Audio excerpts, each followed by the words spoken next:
I'd like to introduce LynetteBlack from Oregon State University, who's going to share a trauma-enforced extension service that she did at the ESP National Conference 2016. Thank you. We have all dealt with those people, the ones who seem to exist to make life miserable. We wonder what's wrong with them and secretly hope they move away, out of our community and out of our program. Permit me to share a perspective on those people. About a decade ago, youth development professionals started working on changing people's views of adolescents. We were at that time trying to fix their many problems by focusing on their negative behaviors, such as impulsivity and volatile mental status. Guess what? That didn't work. We began focusing on developing and strengthening the assets needed for them to become contributing adults. Children were not a problem to be solved, but rather an asset to be developed. We went upstream and learned what was causing the behaviors. Now we are working toward another paradigm shift on how we view adults and their behavior. Rather than asking what is wrong with them, we ask what has happened to them. Let me explain the basis of this shift. Researchers have identified a link between adverse childhood experiences and long-term health and well-being, and now know how and why there is that relationship. This is the ACE pyramid used as a framework for understanding, which we will get back to in just a bit. From birth, our brain interacts with the environment and people around us.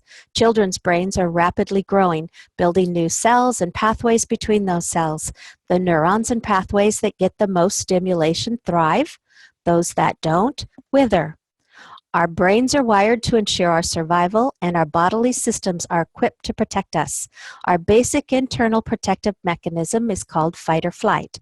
Whenever danger is perceived, a massive response affecting all our organ systems is set into motion. Permit me to share the definition of trauma. Traumatization occurs when a person's biological resilience factors, those they are born with, and learned coping behaviors are exceeded.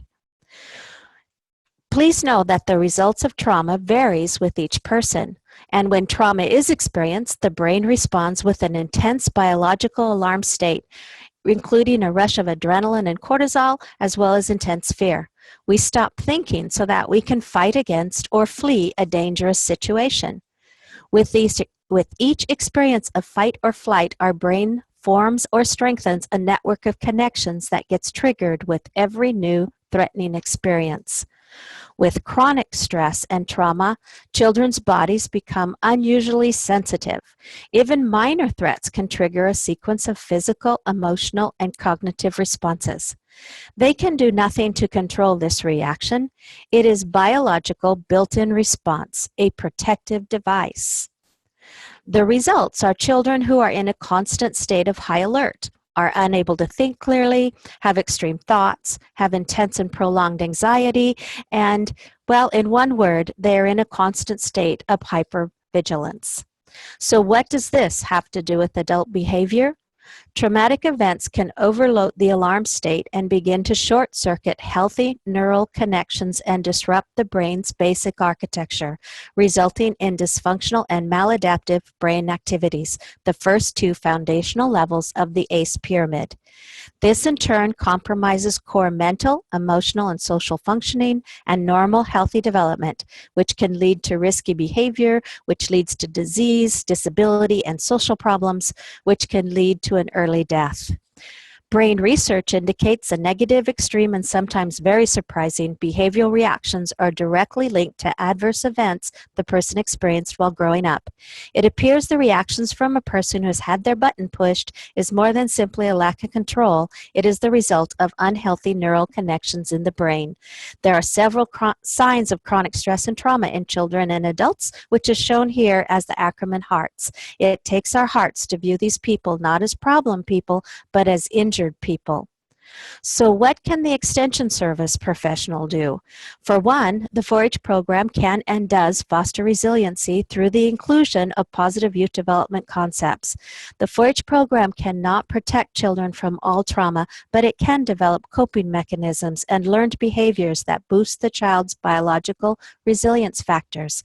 In fact, the mere presence of a close, supportive, and protective adult helps protect the child.